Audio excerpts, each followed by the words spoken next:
ఇస్సాకు రెబెకాలకి ఇద్దరు కుమారులు జన్మించారు. ఒక కుమారుని పేరు ఏశావు, రెండవ కుమారుని పేరు యాకోబు. ఏశావు వేటగాడయ్యాడు, యాకోబు వంటశాలలో వంట నేర్పరి అయ్యాడు. వేట మాంసం తేవటాన్ని బట్టి ఏశావు ఇస్సాకుకు ఇష్టమయ్యాడు, ఇస్సాకు ప్రేమించాడు. వంటగదిలో ఉండటం మూలంగా రిబ్కా యాకోబును ప్రేమించింది, ఇష్టపడింది. ఈ ఏశావు యాకోబులైనటువంటి వీరి నేపథ్యాలను బట్టి, అభిరుచులను బట్టి చోటు చేసుకున్నటువంటి పరిణామాలు ఆకలితో ఉన్నటువంటి ఏశావు ఒక పూట కూటి కోసం తన జ్యేష్ఠత్వాన్ని అమ్ముకున్నాడు. ఒక పూట భోజనం పెట్టి యాకోబు జ్యేష్ఠత్వాన్ని కొనుక్కున్నాడు. ఇది చివరి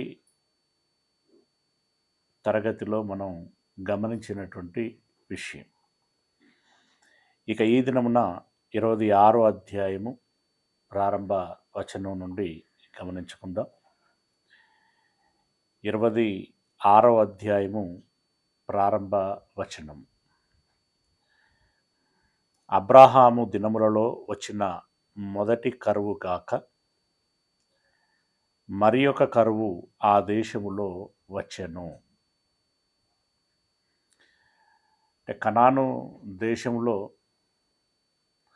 తరచుగా కరువులు వస్తున్నాయి, వచ్చాయి.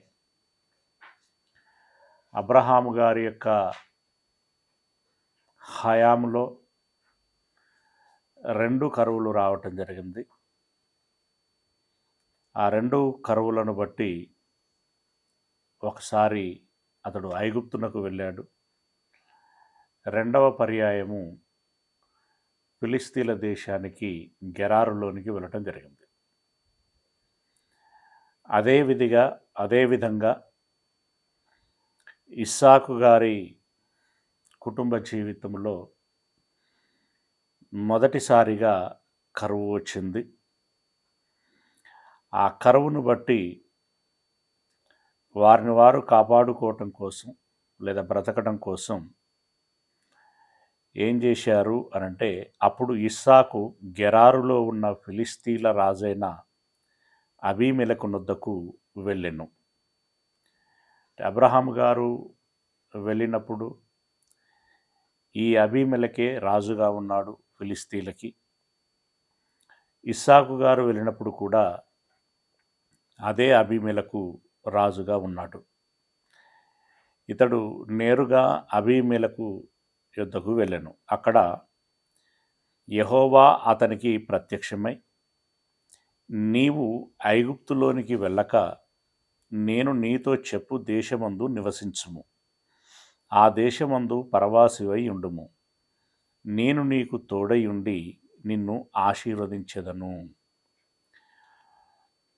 అతడు ఫిలిస్తీన్ల దేశంలోనికి వెళ్ళటానికి గల కారణం ఏంటంటే, దేవుడు అదివరకే ప్రత్యక్షమై తనకు చెప్పినటువంటి మాట, నీవు ఐగుప్తు దేశమునకు వెళ్ళకుము, ఫిలిస్తీన్ల దేశానికే వెళ్ళుము అని చెప్పి దేవుడు సూచించాడు.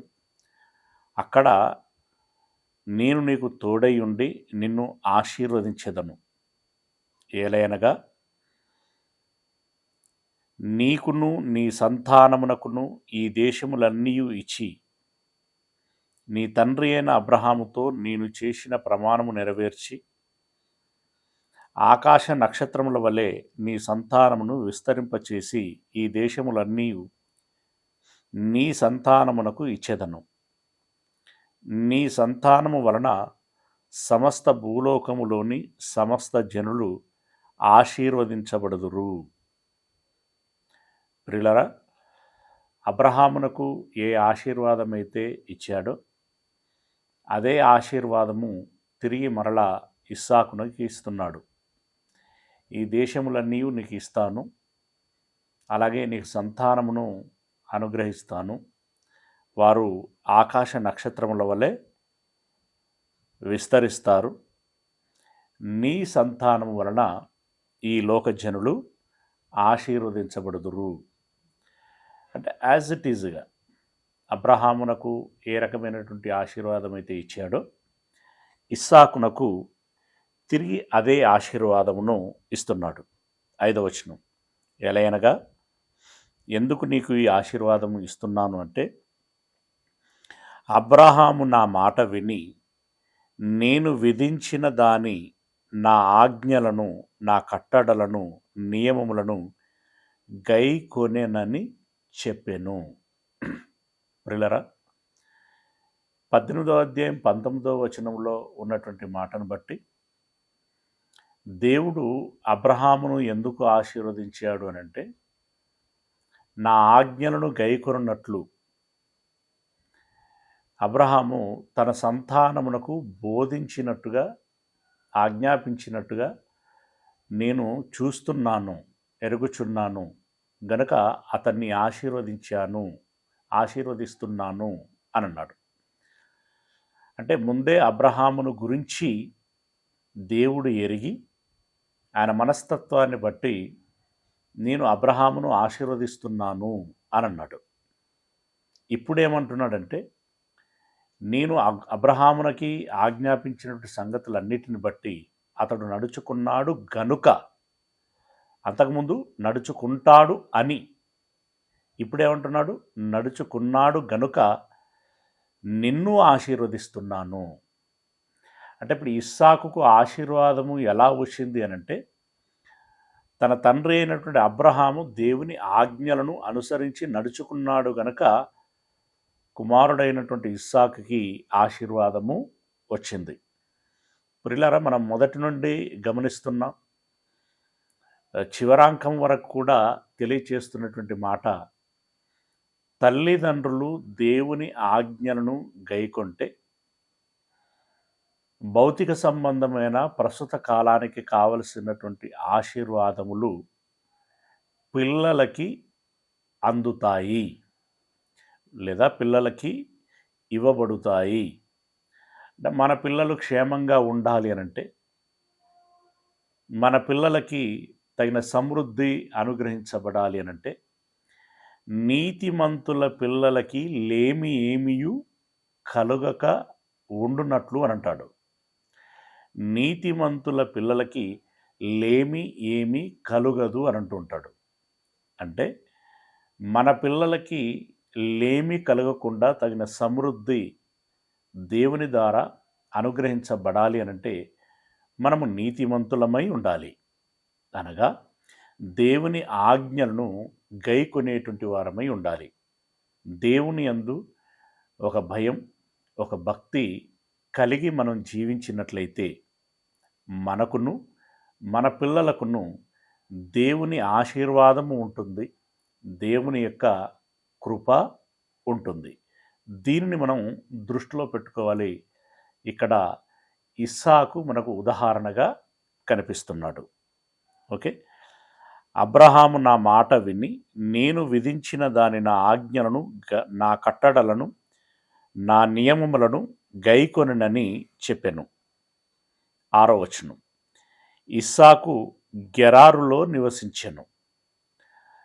ఫిలిస్తీన్ల దేశంలో గెరారు అనేటువంటి ఒక పట్టణము, ఒక భాగం, అందులో అతడు నివసించెను. ఆ చోటి మనుష్యులు అతని భార్యను చూచి ఆమె ఎవరని అడిగినప్పుడు అతడు ఆమె నా సహోదరి అని చెప్పెను. ఎందుకనగా రిబ్కా చక్కనిది కనుక ఈ చోటి మనుష్యులు ఆమె నిమిత్తము నన్ను చంపుదురేమో అనుకొని తన భార్య అని చెప్పుటకు భయపడెను. శారా ఏ విధంగానైతే తన తండ్రి వైపున కుమార్తె అని భావించి సహోదరి అని అబ్రహాము చెప్పారో, అదేవిధంగా ఇస్సాకు తను కూడా రిబ్కా తన తండ్రి వైపు నుండి ఉండినటువంటి కుమార్తె గనక వరుస ఇంకా డిఫరెంట్గా ఉన్నప్పటికీ తండ్రి వైపున ఉన్నటువంటి కుమార్తె గనక సహోదరి అని చెప్పడం జరిగింది. ఇది ఒక కారణమైతే, రెండవ కారణము ఏటి అనేటువంటిది మనకు అర్థమవుతున్నది అని అంటే, సహోదరి అని అన్నప్పుడు ఒక సానుకూల దృక్పథముతోటి వారికి హాని చేయకుండా ఉండేటువంటి మనస్తత్వము ఆ నాటి ప్రజలలో ఉన్నట్లుగా మనకు అర్థమవుతున్నది. దానిని దృష్టిలో పెట్టుకొని వారి ప్రాణాలను కాపాడుకోవటం కోసం నా సహోదరి అని చెప్పటము అనేటువంటిది ఆనాటి ప్రజలకి ఉండినటువంటి ఒక అవకాశంగా మనకి కనబడుచున్నది. దాంట్లో భాగంగా అతడు ఈ రెబ్కాను ఉద్దేశించి భయపడి నా సహోదరి అని చెప్పాను. అక్కడ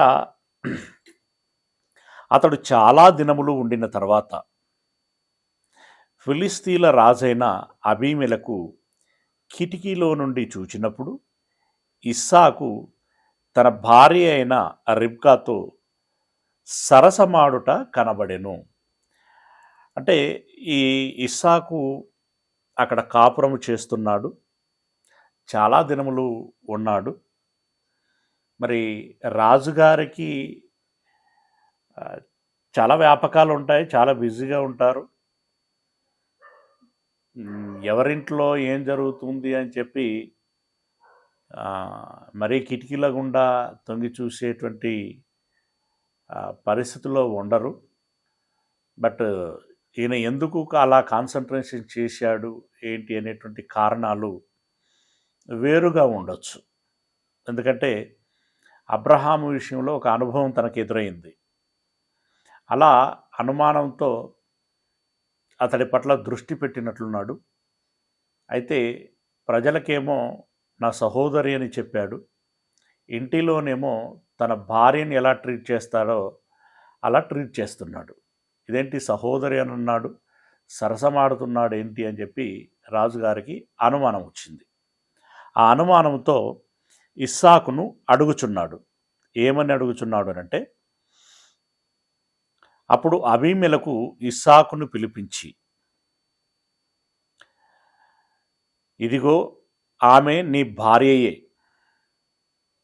మాతో అబద్ధం ఆడావు, నీ భార్య అనేటువంటి విషయం మాకు అర్థమైపోయింది, ఆమె నా సహోదరి అని ఎలా చెప్పితివని అడగగా ఇస్సాకు ఆమెను బట్టి నేను చనిపోవుదునేమో అనుకుంటునని అతనితో చెప్పాను.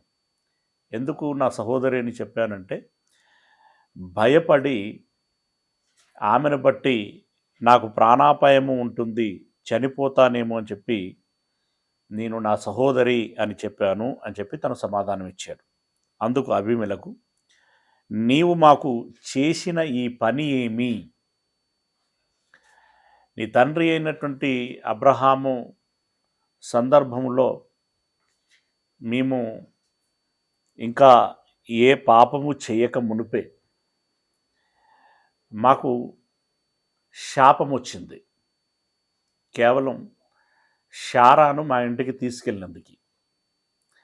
ఇప్పుడు నువ్వు అలా అబద్ధం ఆడటం మూలంగా, అంటే ఆయన దృష్టిలో అది అబద్ధము ఆడటం మూలంగా మరలా మాకు శాపము తీసుకొచ్చేటువంటి పని చేసావు. అంటే అబీమెలకు గారి యొక్క భయం అది. ఇస్సాకు భయం ఒకవైపు, ఇస్సాకుకు ఒక రకమైనటువంటి భయం, అదే సమయంలో అబీమెలకి మరో రకమైనటువంటి భయం. కాకపోతే ఈ రెండింటిలో డిఫరెన్స్ ఉంది. ఇస్సాకుకి అవసరార్థమైనటువంటి భయం, అబీమెలెకుకి అది అవసరార్థమైనటువంటి భయం అనం. ఆమె జోలికి నీకు వెళ్ళకపోతే నీకు శాపమేమీ ఉండదు. మరి జోలికి వెళ్ళాల్సినటువంటి అవసరత ఏముంటుంది? అది శరీర సంబంధమైనటువంటి దురాశ, అదొక వాంఛ. ఇది అనవసరమైనటువంటి భయం. అనవసరమైన అంటే అనవసరంగా ఒక స్త్రీ జోలికి వెళ్ళటం, అనవసరంగా శాపం తెచ్చుకోవటం, అనవసరంగా ఇబ్బంది పడటం. ఇది అనవసరపు భయం అబీమెలెకుది. ఈ జనులలో ఎవడైనా ఆమెతో నిర్భయముగా శయనించవచ్చునే అంటే నీ సహోదరి అని అన్నావు కాబట్టి ఎవడైనాను ఆమెతో నిర్భయముగా శయనించవచ్చునే. ఈ పదం చాలా తీవ్రంగా ఉంది చూడండి. నువ్వు సహోదరి అన్నావు కాబట్టి ఎవరైనా ఆమెను పరిణయం ఆడవచ్చునే, వివాహం ఆడవచ్చునే అని అన్నట్లా.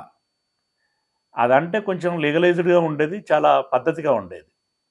ఆ మాట అనకుండా ఏకంగా నేరుగా శయనించవచ్చునే. అప్పుడు నీవు మా మీదికి పాతకము తెచ్చిపెట్టు వాడవు గదా అనెను. నువ్వు అలా అనటం మూలంగా మా జనులైన పురుషులలో ఎవరైనా ఆమెతో శయనిస్తే మాకు పెద్ద ప్రమాదమే వచ్చేది కదా అని చెప్పేసి అంటున్నాడు. అసలు శయనించటం ఎందుకు, ప్రమాదము తెచ్చుకోవటం ఎందుకు? బేసిక్గా ఉండేటువంటి ప్రశ్న. ఇక అట్లా అంటే ఎట్లా ఉంటారు కదా. ఇక తనదైనటువంటి స్టైల్లో తాను చెప్పడం జరిగింది. పురుషుడు ఉన్నప్పుడు కోరిక ఉంటుంది, కోరిక ఉన్నప్పుడు అటు వెళ్తాడు. అంటే మేము మనుషులము, మాకొక నియమం ఉంటుంది, మాకొక పద్ధతి ఉంటుంది. ఆ కోణంలో అతడు చెప్పటం లేదు. మేము మనుషులము, మాకు పశువాంఛ ఉంటుంది గనుక మేము ఆమె విషయంలో మా వారు ఏదైనా చేసి ఉండటానికి అవకాశం ఉంటుంది, దాన్ని బట్టి మాకు ప్రమాదం అవుతుంది కదా అని అంటున్నాడు. అంటే ప్రమాదమును గురించిన దృష్టి ఉందే తప్ప ఇక్కడ పద్ధతిని గురించినటువంటి దృష్టి ఆయనకి లేదు. ఓకే. అబీమెలెకు ఈ మనిషిని జోలికైనను ఇతని భార్య జోలికైనను వెళ్ళువాడు నిశ్చయముగా మరణశిక్ష పొందునని తన ప్రజలకందరికీ ఆజ్ఞాపించగా, ఇతర ప్రజలకి ఏమని ఆజ్ఞాపిస్తున్నాడు గమనిస్తున్నాం కదా. ఇతని జోలికైనను ఇతని భార్య జోలికైనను ఎవడైనా వెళ్ళినట్టయితే వాడికి మరణశిక్ష విధించబడుతుంది అని అంటున్నాడు. ఎందుకు? ఇప్పుడు ఎవడైనా వెళితే వాడికి మరణశిక్ష విధించటము అనేటువంటిది ఎందుకు విధిస్తున్నాడు అని అన్నప్పుడు, కేవలం ఇదివరకు శారాను తన ఇంటికి తీసుకెళ్ళినందుకే దేశానికి అంతటికి శాపం వచ్చింది. దేశాన్ని అంతటిని దేవుడు మొత్తాడు, తెగులుతో వారు చంపబడ్డారు. అలాంటి అనుభవం తనకి ఉన్నది కనుక ఇప్పుడు ఈమె విషయంలో ఎవరైనా తొందరపడి తప్పు చేసినట్టయితే, మరలా అబ్రహాము దేవుడే ఇస్సాకు దేవుడు గనక అతడు మరలా మనల్ని శపించినట్టయితే మనకు ప్రమాదము ఉంటుంది. ఆ ప్రమాదము జరగకుండా ఉండాలి అని అంటే వీరు నియంత్రణలో ఉండాలి. నియంత్రణలో ఉండాలి అంటే మరణశిక్ష విధిస్తాను అని చెప్పాలి. ఆ భయం వారిలో కలుగులాగున్నా ఆయన మాట్లాడాలి గనక ఈ మాట మాట్లాడటము జరిగింది. మరణశిక్ష పొందునని తన ప్రజలకందరికీ ఆజ్ఞాపింపగా ఇస్సాకు ఆ దేశమందున్న వాడై విత్తనము వేసి, అంటే ఇక ఆజ్ఞాపించిన తర్వాత ప్రజలకి తెలిసిపోయింది, ప్రజలు ఇస్సాకు తెరువుకు వెళ్ళకూడదు, అంటే ఇస్సాకు జోలికి వెళ్ళకూడదు అనేటువంటి ఆలోచనతో వారు ఉన్నారు. పద్ధతిగా వారితో ప్రవర్తిస్తున్నారు అనేటువంటి విషయం మనకు అర్థమవుతుంది. ఇది ఇలా ఉండగా ఇస్సాకు ఇప్పుడు అక్కడ నిక్షేపంగా ఉన్నాడు, భయం లేకుండా ఉన్నాడు. ఇస్సాకు ఆ దేశమందున్నవాడై విత్తనము వేసి ఆ సంవత్సరము 100 అంతలు ఫలము పొందెను. యెహోవా అతనిని ఆశీర్వదించెను గనుక ఆ మనుష్యుడు గొప్పవాడాయను. నూరంతలు అంటే ఒక గింజ విత్తనం వేస్తే 100 గింజలు వచ్చాయి. ఆ లెక్కన చూడండి, 10 కిలోల గింజలు వేస్తే 10 నూర్లు అంటే ఎంత శాతం అంటే 100% పంట అతనికి పండటం జరిగింది. ఆ రకంగా మంచి ధాన్యమును సంపాదించగలిగాడు. దేవుని చేత ఆశీర్వదించబడి గొప్పవాడు ఆయను అంటే ధనవంతుడు ఆయను. 13వ వచనం, అతడు మిక్కిలి గొప్పవాడగు వరకు క్రమముగా అభివృద్ధి పొందుచూ వచ్చెను. అంటే ఇసాకు బాగా ఎదిగాడు. తన తండ్రి ఆశీర్వదించబడ్డాడు అంటే తండ్రి ఆశీర్వదించబడినట్లుగానే ఇతడు కూడా ఆశీర్వదించబడ్డాడు. 14వ వచనం, అతనికి గొర్రెల ఆస్తియు గొడ్ల ఆస్తియు దాసులు గొప్ప సమూహమును కలిగినందున ఫిలిస్తీయులు అతని యందు పడిరి. ఇది ఎక్కడైనా సహజంగానే ఉండేటువంటి విషయం. అంటే సహజంగానే ఉండేటువంటి విషయం అంటే ఇది నార్మల్గా తీసుకునేటువంటి విషయం అని కాదు, ఇది చిన్నదిగా తీసుకునేటువంటి విషయం అని కాదు. కానీ మనుషులలో అసూయ అనేటువంటిది సర్వసాధారణంగా ఉంటుంది. అది తప్పు, అది ఒక లోపం. అతడు ఎందుకు ఆశీర్వదించబడ్డాడు అనంటే, ఒకటి ఇప్పుడు మనకు ఆ రోజుల్లో వాళ్ళు కూడా గమనించుకోవాల్సినటువంటి విషయం, వీరి తండ్రి కూడా ఆశీర్వదించబడ్డాడు. వీరి తండ్రి అయినా ఇతడైనా ఆశీర్వదించబడటానికి గల కారణం ఏంటి అనంటే, వీళ్ళ దేవుడైన యెహోవా అనేటువంటి ఆ విషయాన్ని వారు గమనించాల్సి ఉంటుంది. కానీ అది గమనించుకోకుండా బ్రతకొచ్చినటువంటి వాడు మన నేల దున్నుకుంటూ, మన నేలలో మేపుకుంటూ, మన నేలలో నుండి వచ్చినటువంటి నీటిని తాగుతూ, అంటే మన భూమి, మన నీరు, మన గాలి అనుభవించుకుంటూ మన కళ్ళ ముందే వీడు ఇంత ఆస్తిపరుడవుతున్నాడు అని అతని పట్ల వారికి అసూయ కలిగింది. ఈ అసూయలో భాగంగా, అసూయ అనేటువంటిది ఒక రోగం. ఈ అసూయలో భాగంగా వారు ఏం చేశారు అనంటే, ఒక పాతకానికి ఉపక్రమించారు. ఏంటది? ఫిలిస్తీయులు అతని యందు అసూయపడిరి. అతని తండ్రి అయిన అబ్రహాము దినములలో అతని తండ్రి దాసులు త్రవ్విన బావులన్నిటినీ ఫిలిస్తీయులు మన్ను పోసి పూడ్చివేసిరి. యాక్చువల్గా అబ్రహాము గారు బావి తవ్వించినప్పుడు, తన బావి యొద్ద ఉన్నప్పుడు అబీమెలకు అబ్రహాము యొద్దకి రావటం జరుగుతుంది. ఎందుకోసం వస్తాడు అనంటే, ఈ శారాయి విషయంలో అబీమెలకు తప్పు చేశాను అనేటువంటి ఒక గిల్టీలో ఉన్నాడు ఆయన.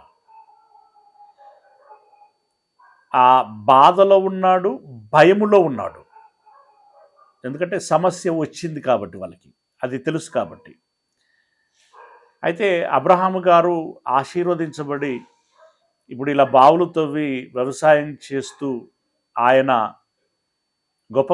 గొప్పగా దేవునిలో మరింతగా ఆశీర్వదించబడుతూ ఎదుగుతున్నటువంటి క్రమంలో, అబ్రహాము విషయంలో నేను చేసినటువంటి పొరపాటును బట్టి ఆ విషయాన్ని మదిలో పెట్టుకొని భవిష్యత్తులో మాకేమైనా ప్రమాదము తలపెడతాడేమో, ఎందుకంటే ఆయన ఎదుగుదలను చూస్తుంటే వారికి అలా అనిపించింది. గనుక ఒకసారి వెళ్ళి అబ్రహాము గారితో మాట తీసుకుందాము, ఒప్పందం చేసుకుందాము అని చెప్పి వస్తాడు. మాకు ఏ అపాయము తలపెట్టనని, జరిగినటువంటి సంఘటనను బట్టి మాకేమి అపాయము తలపెట్టనని మాకు ప్రమాణము చేయము అని చెప్పి అబీమెలకు అబ్రహాముని అడగటం జరుగుతుంది. అప్పుడు అబ్రహాము అతని ప్రతిపాదనను స్వీకరించి ప్రమాణం చేయటం జరుగుతుంది. ఆ ప్రమాణంలో భాగంగా ఏం చేస్తాడంటే 5 గొర్రెలని అబీమెలెకుకి బహుమానంగా ఇవ్వటం జరుగుతుంది. బహుమానం ఇస్తాడు, అలాగే విందు కూడా చేస్తాడు. అది ఒక గుర్తుగా, ఒక సింబాలిక్గా ఉండులాగున చేసి అబ్రహాము మాటిస్తాడు. అప్పుడు ఆ మాట మేరకి అబ్రహాము ఎప్పుడు కూడా అబీమెలెకు విషయంలో ప్రతీకారము తీర్చుకోవాలి అనేటువంటి ఆలోచన ఎప్పుడు చేయలేదు ఆయన. కానీ ఇప్పుడు ఇస్సాకు గారి ఈ సమయంలో అబీమెలెకు గారు అబ్రహాముతో చేసుకున్నటువంటి ఒప్పందం ఏదైతే ఉందో దానిని విస్మరించి, ఇక్కడ అబీమెలెకు యొక్క ప్రోత్సాహంతో అని చెప్పలేం, సాధారణ ప్రజలే ఏం చేశారు అనంటే వ్యక్తిగతంగా ఇస్సాకు పట్ల ఈర్ష్య కలిగి అబ్రహాము తవ్వించినటువంటి బావిలో మట్టి పోశారు. అలా బావి పూడుకుపోయింది. 16వ వచనం, అబీమెలెకు నీవు మాకంటే బహు బలము గలవాడవు. అసలు దేశ రాజు ఆయన. దేశంలో అనేక ప్రజలు ఉంటారు. దేశ ఆర్థిక వనరులు చాలా విధాలుగా ఉంటాయి. అంతమంది జనులు, అంత గొప్ప వనరులను బట్టి అబీమెలెకు ఆ దేశస్థులు వారు బలంగా ఉండాలి. కానీ ఇతడు ఒక వ్యక్తిగా లేదా ఒక కుటుంబంగా ఉన్నాడు. ఈ కుటుంబాన్ని చూసి దేశం భయపడుచున్నది, దేశ రాజు భయపడుచున్నాడు. ఇది చాలా ఆశ్చర్యం కలిగించేటువంటి విషయం. ఇలా ఎందుకు జరిగింది అంటే కేవలం దేవుడు ఇస్సాకుకు తోడుండటను బట్టి, ఇస్సాకును ఆశీర్వదించుటను బట్టి. అంటే దేవుడు తోడుంటే ఆ వ్యక్తికి ఒక ఊరైనా భయపడుతుంది, ఒక రాష్ట్రమైనా భయపడుతుంది, ఒక దేశమైనా భయపడుతుంది అని చెప్పటానికి ఇది ఒక ఉదాహరణ. అంటే దేవుడు తోడున్నప్పుడు మనిషి అంతగా ఆశీర్వదించబడతాడు, అంతగా బలపడతాడు, అంత గొప్పగా కనిపిస్తాడు. వీరికి అలాగే కనిపించాడు. కనిపించి ఏమన్నాడంటే, బహు బలము గలవాడవు గనుక మా యొద్ద నుండి వెళ్ళిపొమ్మని ఇస్సాకుతో చెప్పగా. యాక్చువల్గా నైతికంగా ఆలోచిస్తే అబీమెలెకు ఆ మాట చెప్పకూడదు. అఫ్కోర్స్ దేశము వారిది. కానీ అబ్రహాముతో చేసినటువంటి ప్రమాణమును బట్టి, అబ్రహాము గారికి నువ్వు ఇక్కడ నివసించు అని సూచించినటువంటి సూచనను బట్టి ఇస్సాకు విషయంలో అతడు సానుకూలంగానే ఉండాలి. కానీ ఇస్సాకు ఎదుగుదలను బట్టి, తన ప్రజలలో వచ్చినటువంటి అసూయను బట్టి, ఇది ఎటైనా దారి తీయొచ్చు అనేటువంటి భయం అబీమెలెకులో చోటు చేసుకున్నది. ఎందుకైనా మంచిది అని ముందుగానే తాను ఇస్సాకుతో చెప్పుచున్నాడు. అంటే ఇతడు ఇక్కడ ఉండకుండా ఉంటే మనకు ప్రమాదము జరగకుండా ఉంటుంది అనేటువంటి ఉద్దేశంతో ఇస్సాకుకు చెప్తున్నాడు. ఏమని? మా యొద్ద నుండి వెళ్ళిపోమ్మని ఇస్సాకుతో చెప్పగా, ఇస్సాకు అక్కడ నుండి వెళ్ళి గెరారు లోయలో గుడారము వేసుకొని అక్కడ నివసించెను. అంటే మళ్ళీ ఎంతో దూరం పోలేదు ఆయన, గెరారులోనే ఉన్నాడు. కానీ పూడ్చబడినటువంటి బావి యొద్ద నుండి కొంత, అంటే మైదాన ప్రాంతమును విడిచి లోయ ప్రాంతములోనికి వెళ్ళటం జరిగింది. అప్పుడు తన తండ్రి అయిన అబ్రహాము దినములలో త్రవ్విన నీళ్ల బావులు ఇస్సాకు తిరిగి త్రవ్వించెను. అంటే అబ్రహాము గారు గెరారులో నివసించినప్పుడు అనేక బావులు త్రవ్వాడు, అనేక ప్రాంతాలలో అనేక బావులు త్రవ్వించాడు అనేటువంటి విషయం మనకు అర్థమవుతుంది. ఇప్పుడు ఈ మైదాన ప్రాంతంలో ఉన్నప్పుడు బావి ఉండే, దాన్ని వాడుకున్నాడు, వీళ్ళు అసూయపడ్డారు, మట్టిపోసి దాన్ని పాడు చేశారు. అబీమెలెకు ఇక్కడ నుండి వెళ్ళిపోమ్మని చెప్పగా అతడు లోయ ప్రాంతంలోనికి వెళ్ళాడు. అక్కడ కూడా అబ్రహాము గారు త్రవ్వించిన బావులు ఉన్నాయి. గనుక ఆ బావులను తిరిగి పునరుద్ధరించాడు. బావులు అన్నప్పుడు మట్టి పడుతూ ఉంటుంది, రకరకాలుగా అది డిస్టర్బెన్స్ అవుతాయి కనుక వాటిని మరల పునరుద్ధరించాడు. పూడిక ఉంటే పూడిక తీయించటం, చెట్లు పెరిగితే చెట్లు నరికించటం, ఇంకా ఏ రకంగా అది అననుకూలత ఉన్నా కూడా దాన్ని మరలా ప్రతికూలతలోనికి తీసుకొచ్చేటువంటి కార్యక్రమం చేశాడు. అతడు తిరిగి త్రవ్వించెను. ఎలయనగా అబ్రహాము మృతి పొందిన తర్వాత ఫిలిస్తీన్లు వాటిని పూడ్చివేసిరి. అంటే ఈ ఫిలిస్తీన్లు తెలివి తక్కువ వాళ్ళని మనం చెప్పుకోవచ్చు. ఇప్పుడు అబ్రహాము తవ్వించాడు, వాటిని విడిచిపెట్టి వెళ్ళిపోయాడు. అయినప్పుడు ఏం చేయాలి వీళ్ళు? ఆ బావులని వాళ్ళు వాడుకోవాలి. వాడుకొని వారు ప్రయోజకులు, వారు అభివృద్ధి నొందేటువంటి ప్రయత్నం చేయాలి. అలా చేయకుండా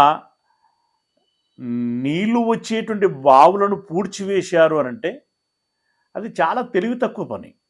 ఇంకా వారి అవసరార్థము వాళ్ళే బావులు తవ్వుకోవలసినటువంటి వారై ఉంటుండగా త్రవ్వబడినటువంటి బావులను మట్టి పోసి పూడి చేశారు అంటే ఇది తెలివి తక్కువ పని. అంటే ఆ రోజుల్లో అబ్రహాము, ఇస్సాకు లాంటి వాళ్ళకి ఉన్నటువంటి తెలివి ఫిలిస్తీన్లకు లేదు అనేటువంటి విషయం మనకు అర్థమవుతున్నది. అతడు తన తండ్రి వాటికి పెట్టిన పేర్ల చొప్పున తిరిగి వాటికి ఆ పేర్లు పెట్టెను. అంటే వాళ్ళ తండ్రి చెప్పి ఉంటాడు కాబట్టి ఆ మేరకి తిరిగి ఆ బావులను తవ్వించి వాటికి ఆ పేర్లు పెట్టాడు. మరియు ఇస్సాకు దాసులు ఆ లోయలో త్రవ్వగా జలలు గల నీళ్ళ బావి దొరికెను. అంటే బావులను పునరుద్ధరిస్తున్నటువంటి తరుణంలో ఒక బావిలో మంచి ఊట, అంటే విస్తృతమైనటువంటి నీరు వచ్చిందనమాట. జలలు గల నీళ్ళ బావి దొరికెను. అప్పుడు గెరారు కాపర్లు ఇస్సాకు కాపర్లతో జగడమాడి, అంటే ఇప్పటికీ ఆ లోయలోనికి వచ్చిన తర్వాత కూడా వారు ఇస్సాకును విడిచిపెట్టలేదు, వెంటాడుతున్నారు. బావులను పునరుద్ధరిస్తున్నప్పుడు గమనిస్తూ వచ్చారు. తిరిగి జలలు కలిగినటువంటి బావి వారికి దొరికినప్పుడు మరలా అసూయపడి అనవసరంగా ఏదో నడుస్తున్న వాడి కాళ్ళలో కర్ర పెట్టినట్టుగా గెలికి అని అంటాం కదా, అలా వారిని గెలికి పంచాయతీ పెట్టుకుంటున్నారు గెరారు దేశస్థులు. జగడమాడి ఈ నీరు మాదే అని చెప్పిరి. గనుక వారు తనతో కలహించినందుకు అతడు ఆ బావికి ఏషెకు అనగా జగడమాడు అని పేరు పెట్టెను ఆ ప్రాంతానికి. వారు మరి ఒక బావి తవ్వినప్పుడు, అంటే వాళ్ళు జగడమారారు గనక ఇక ఈ లొల్లి ఎందుకు అనేటువంటి విషయంలో దాన్ని విడిచిపెట్టినట్టున్నారు. మరి ఒక బావి తవ్వినప్పుడు దాని కొరకును జగడమాడిరి. అంటే ఇక వీళ్ళ పండ్లే పడ్డారు అంటారు చూడండి, అంటే వీళ్ళ వెంట పడ్డారనమాట. దాని విషయంలో కూడా జగడమాడిరి. గనుక దానికి షిత్నా అను పేరు పెట్టెను, అనగా విరోధము.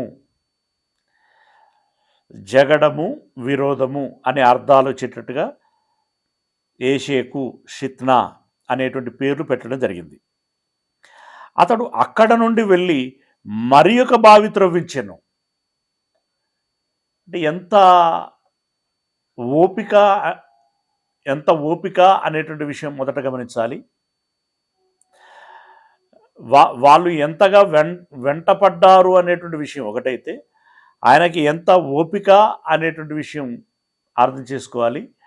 అలాగే ఎంతగా కష్టపడ్డారు ఇస్సాకు వారు, ఎంతగా శ్రమించారు అనేటువంటి విషయాన్ని కూడా మనం ఇక్కడ అర్థం చేసుకోవాలి. మరి ఒక బావి త్రవ్వించెను, దాని విషయమై వారు జగడమాడలేదు. అమ్మయ్య, అంటే అక్కడికి వచ్చేసరికి వాళ్ళకి యాస్ట్ వచ్చినట్టున్నది. వారు ఆ విషయంలో జగడము, అంటే మూడో బావి విషయంలో జగడమాడలేదు గనుక అతడు ఇప్పుడు యెహోవా మనకు ఎడమ కలగజేసి ఉన్నాడు, అంటే వాళ్ళకి మనకి మధ్యలో జగడమాడకుండా దూరం చేసి ఉన్నాడు గనుక ఈ దేశమందు అభివృద్ధి పొందుదమనుకొని దానికి రహబోతు అను పేరు పెట్టెను. రహబోతు అనేటువంటి పేరు పెట్టెను. రహబోతు అనగా ఎడమ, అంటే వారికి మాకు ఏ రకమైనటువంటి సమస్య లేకుండా, ఇబ్బంది లేకుండా, జగడములు లేకుండా, యుద్ధములు లేకుండా దూరము చేయబడ్డారు. కాబట్టి ఈ స్థలానికి లేదా ఈ బావికి రహబోతు అనేటువంటి పేరు పెట్టారు. అక్కడ నుండి అతడు బెయేర్షెబాకు వెళ్ళెను. అంటే ఆ బావిని పునరుద్ధరించాడు, అక్కడ కొన్నాళ్ళు వాసం చేశాడు. ఆ తర్వాత తిరిగి కనాను భూభాగంలో భాగమైనటువంటి బెయేర్షెబాకి తిరిగి వెళ్ళెను. ఆ రాత్రియే యెహోవా అతనికి ప్రత్యక్షమై, నేను నీ తండ్రి అయిన అబ్రహాము దేవుడను, నేను నీకు తోడై ఉన్నాను గనుక భయపడకుము, నా దాసుడైన అబ్రహామును బట్టి నిన్ను ఆశీర్వదించి నీ సంతానమును విస్తరింపచేసేదనని చెప్పెను. ఎప్పుడైతే కనాను భూభాగములోని బెయేర్షెబాకి ఇస్సాకు వెళ్ళాడో, దేవుడు తిరిగి మళ్ళీ ఆశీర్వాదమును గురించినటువంటి జ్ఞాపకము చేశాడు. అంటే జ్ఞాపకం చేశాడంటే మళ్ళీ ఆశీర్వదించాడు. 25వ వచనం, అక్కడ అతడు ఒక బలిపీఠము కట్టించి, అంటే బెయేర్షెబాలో, ఈ బెయేర్షెబా పరిసర ప్రాంతాలలో ఈ అబ్రహాము బలిపీఠములను కట్టించాడు. ఇస్సాకు కూడా బలిపీఠమును కట్టుమని దేవుడు చెబితే అక్కడ కట్టడం జరిగింది.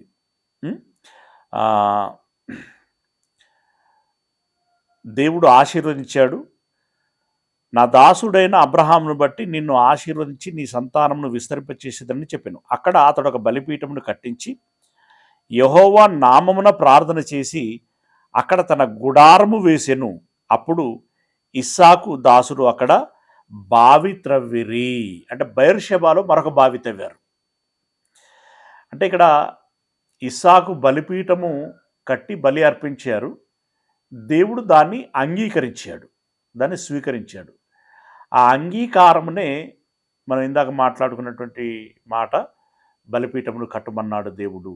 కట్టుమన్నాడు మీన్స్ దాన్ని దేవుడు అంగీకరించాడు అని చెప్పటం. 25వ వచనం, అక్కడ 26వ వచనం, అంతటా అబీమెలకును అతని స్నేహితుడైన అహూజతును అతని సేనాధిపతి అయిన ఫీకోలును గెరారు నుండి అతని యొద్దకు వచ్చిరి. బెయేర్షెబాకు వచ్చినా కూడా అబీమెలకు ఇస్సాకు విషయంలో భయపడుచున్నాడు. ఎందుకు? ఇక్కడ అతడు నిక్షేపంగా వాసం చేస్తూ ఉంటే మేమే వెళ్ళిపోమ్మని చెప్పడం జరిగింది.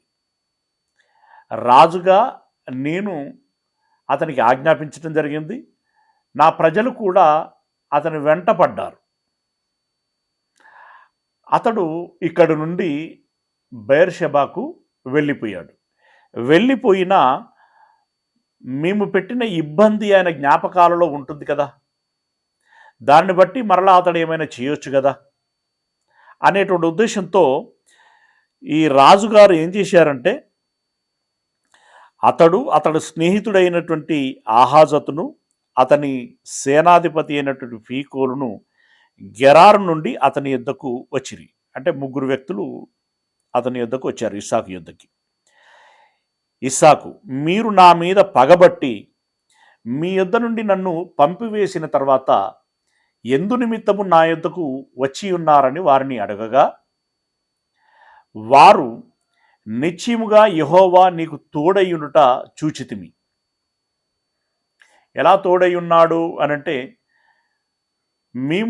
నేను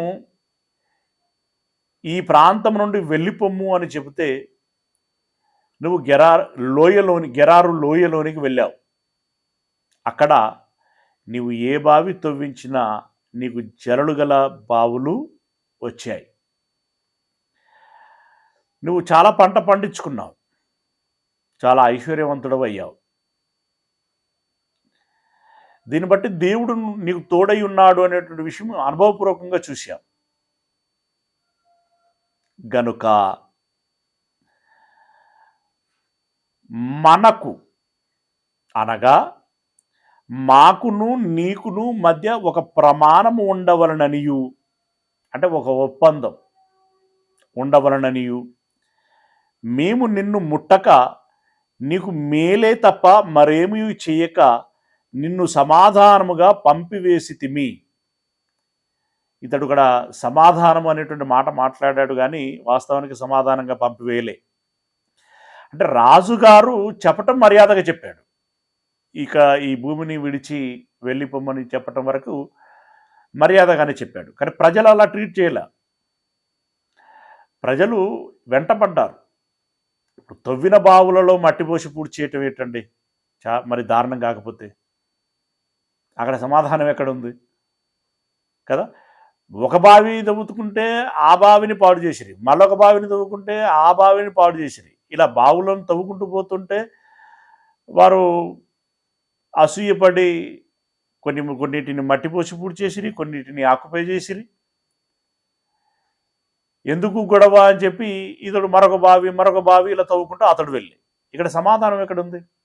ఇక్కడ ఎన్ని బావులు తవ్వినా వీళ్ళు నా పట్ల ఈ అసూయను విడిచిపెట్టరు, ఎన్నాళ్ళు ఉన్నా వాళ్ళకి మనకు తలనొప్పులే, ఎందుకు వచ్చిన గొడవ అని చెప్పి బెయేర్షెబాకు వెళ్ళిపోయాడు. ఇప్పుడు ఇతడు సమాధానంగా వెళ్ళినట్టు ఎలా అవుతుంది? అసమాధానంగానే వెళ్ళాడు.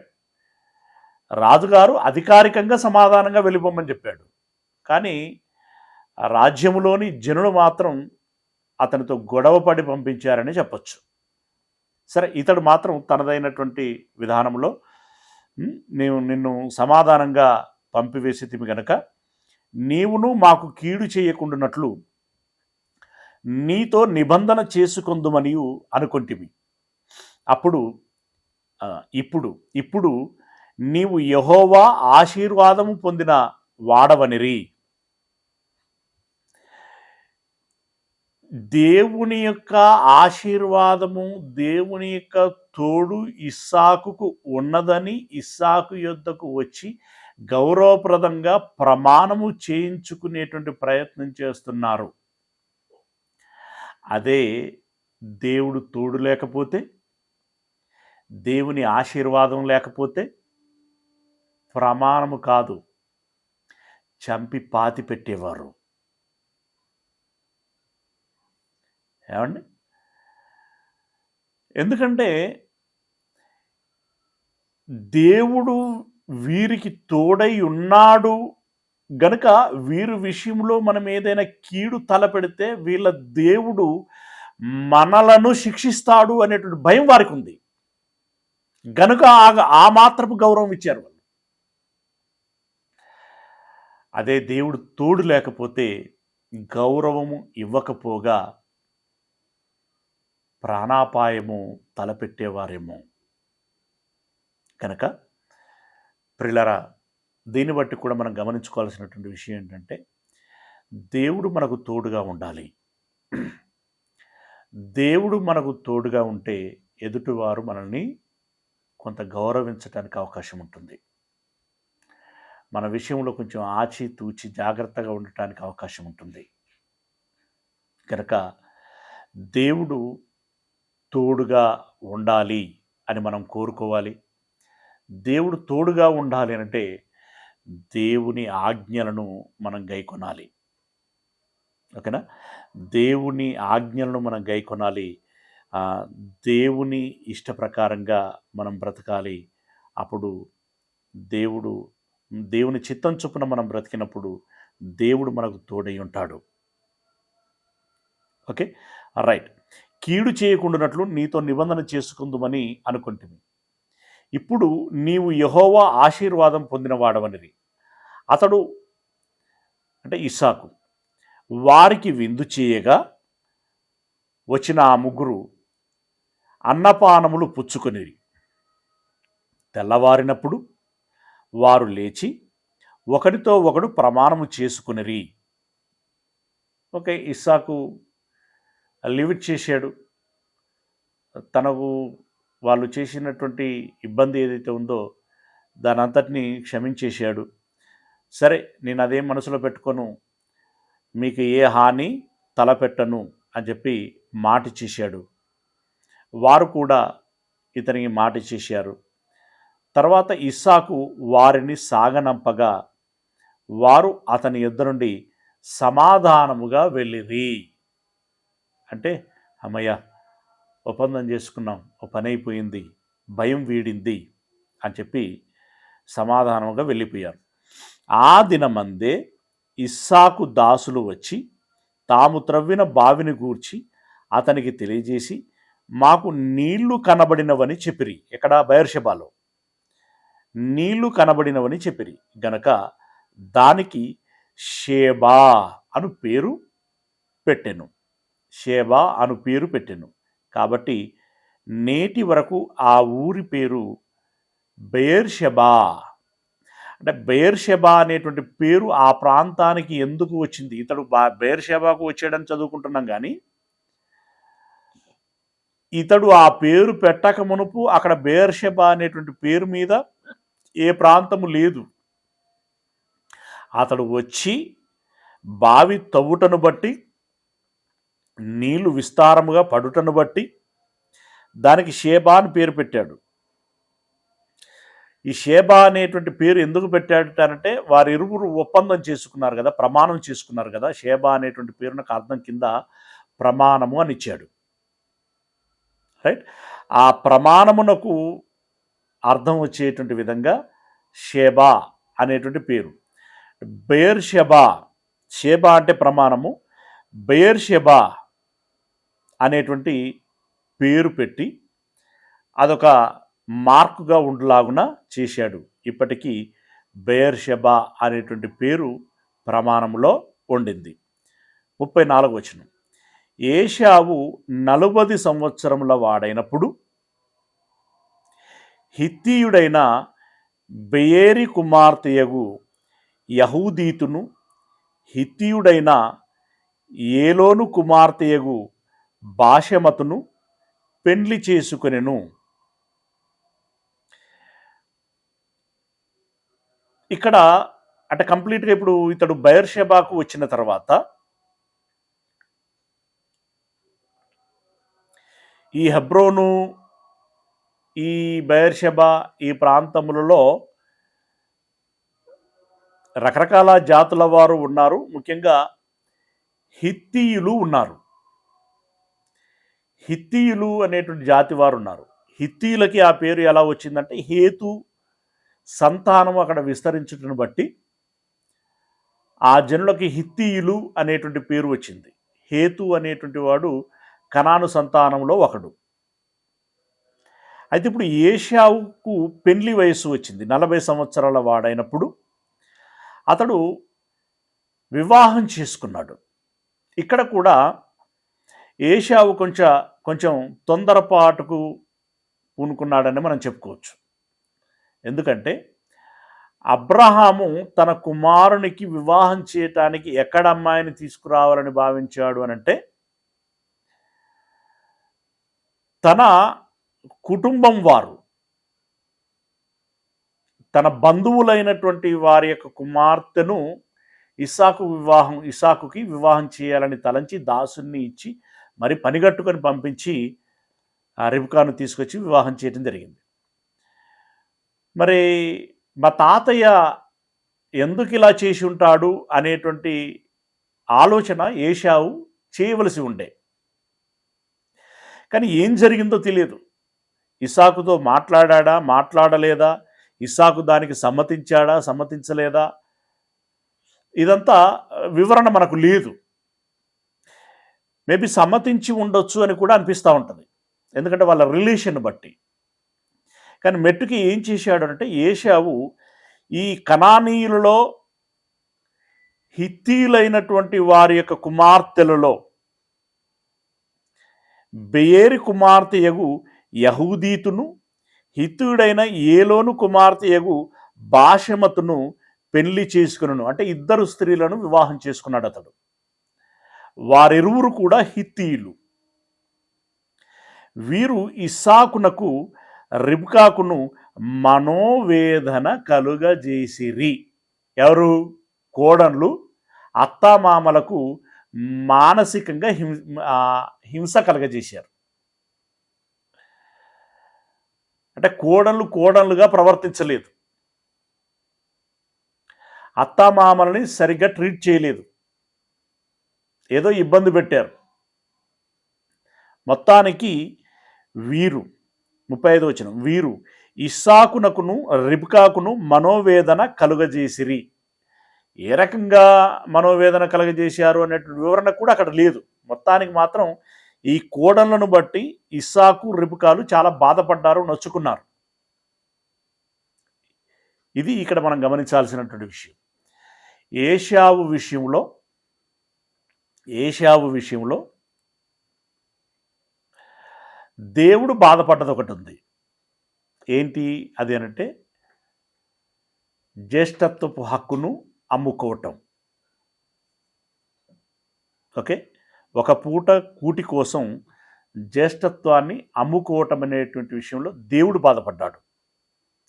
ఇక హిత్తీలైనటువంటి ఈ స్త్రీలను వివాహం చేసుకోగా ఆ స్త్రీలు అత్తామామలని మానసికంగా వేధించటాన్ని బట్టి తల్లిదండ్రులు కూడా బాధపడ్డారు. తల్లిదండ్రులు కూడా అంటే ఇస్సాకు రిబ్కాలు బాధపడ్డారు. ఇది ఇక్కడి వరకు మనం గమనించినటువంటి విషయం. ఓకే, అంటే దీనంతట్లో ఇస్సాకు యొక్క జీవితం ఎలా గడుస్తున్నది, ఇస్సాకుకు దేవుడు ఎలా తోడై ఉన్నాడు, ఎలా ఆశీర్వదించబడ్డాడు, బెయేర్షెబాలో ఇస్సాకు యొక్క జీవిత అనుభవం ఏమిటి, బెయేర్షెబాలో అనుభవం ఏమిటి అనేది ఒకటైతే, బెయేర్షెబాకు ముందు ఈ పాలస్తీనా లేదంటే ఫిలిస్తీన్ల దేశము, ఆ గెరారు ప్రాంతంలో తన జీవిత అనుభవం ఏమిటి అనేటువంటి తదితరమైనటువంటి విషయాలని మనము తెలుసుకుని ఉంటున్నాం. చివరగా ఏశావు వివాహం, ఆ వివాహాన్ని బట్టి వచ్చినటువంటి స్త్రీలతో కలిగినటువంటి మానసిక వేదన, ఈ విషయాలని మనం గమనించాం. ఓకేనా, ప్రార్థన చేసుకుందాం. సర్వోన్నతుడమైనటువంటి మా దేవుడా, సకల సృష్టికి కారణభూతుడమైనటువంటి మా కన్న తండ్రి, మీ పాదములకు వందనాలు చెల్లిస్తూ ఉన్నాం మా దేవ. ఇదిగో ఈరోజు ఆదికాండంలో ఉన్నటువంటి 26వ అధ్యాయంలో వ్రాయబడినటువంటి కరువు కాలంలో ఇస్సాకును గురించినటువంటి అనుభవాన్ని మేము చదివి ఉంటున్నాం. దేవా, మీరు తోడై ఉంటే ఎదుటి ప్రజలు ఎలా భయపడతారు, అదే సమయంలో ఎలా అసూయపడతారు అనేటువంటి విషయాన్ని కూడా గమనించాం. ఏశావు యొక్క వివాహమును గురించి కూడా మేము గమనించాం. ఈ సందర్భాలను బట్టి మేము చేసే ఆలోచన, తీసుకునేటువంటి నిర్ణయం ఏ రకంగా ఉండాలి అనేటువంటి విషయము గమనించుకునేటువంటి జ్ఞానమును మాకు దయచేయమని జ్ఞానమును దయచేయమని వేడుకుంటున్నాం. మా దేవ, ఈ మాటలు విన్నటువంటి మీ పిల్లలందరినీ పేరు పేరున దీవించండి, ఆశీర్వదించండి, మీలో భద్రపరచండి. సమాజము నుండి ఏ ఇబ్బందులు లేకుండా, ఒకవేళ ఇబ్బందులు వచ్చినా మీ కృపను బట్టి వాటిని అధిగమించగలిగేటువంటి కృపను అనుగ్రహించమని వేడుకుంటున్నాం. మీ పిల్లలని, వారి కుటుంబాలని దీవించండి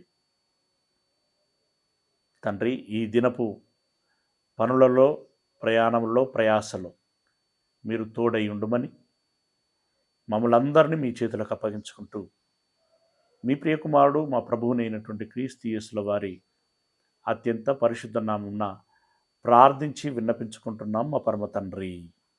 ఆమెన్.